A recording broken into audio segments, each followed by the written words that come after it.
Salut à tous et bienvenue dans Aqua Connexion, premier épisode d'une série de formats audiovisuels destinés à parler faune et flore sur notre territoire normand. Pour cette première, on a choisi de vous emmener sur l'eau. Non, pas tout à fait. On va bel et bien parler de l'eau, mais on va garder les pieds sur terre, je préfère. Comme vous le savez, l'eau est présente en grande quantité sur la Terre. Elle recouvre plus de 70% de sa surface. L'eau salée des mers et des océans représente 97% du volume d'eau global. L'eau douce, quant à elle, qui nous paraît si facile d'accès en ouvrant simplement un robinet, ne représente donc que 3% du volume global. Et parmi ces 3%, saviez-vous que seulement 1% de cette eau douce est directement disponible dans les lacs, les rivières ou le sous-sol? L'eau voyage sans arrêt entre les océans, l'atmosphère et les continents. Les échanges qui existent entre ces différents compartiments constituent ainsi le cycle de l'eau. La vapeur d'eau, en montant dans l'atmosphère, se refroidit pour former les nuages. Là, c'est la condensation. Lorsque les gouttelettes d'eau se rencontrent, elles grossissent, s'alourdissent, puis tombent.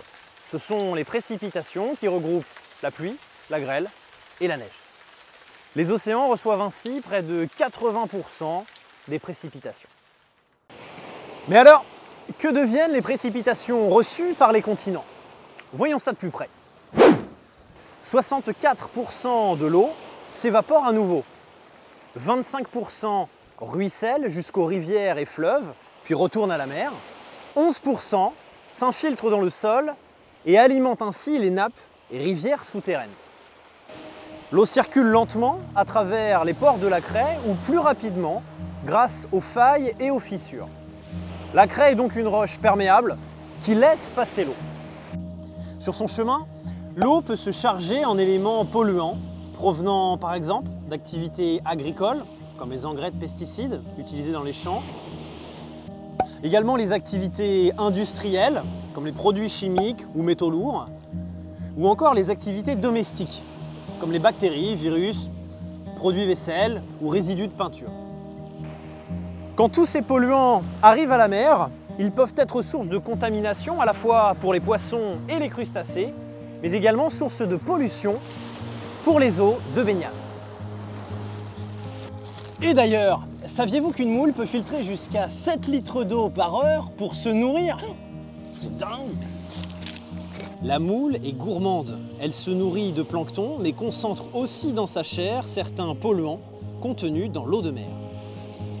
Il arrive donc régulièrement que sa consommation soit interdite afin d'éviter les risques d'intoxication alimentaire. Et voilà, on espère vous en avoir appris un peu plus sur cette thématique de l'eau. Pour continuer à apprendre en s'amusant, rendez-vous numériquement dans la prochaine vidéo ou physiquement au sein de la ferme marine d'Aquaco. D'ici là, j'irai bien la tester moi-même cette eau, non?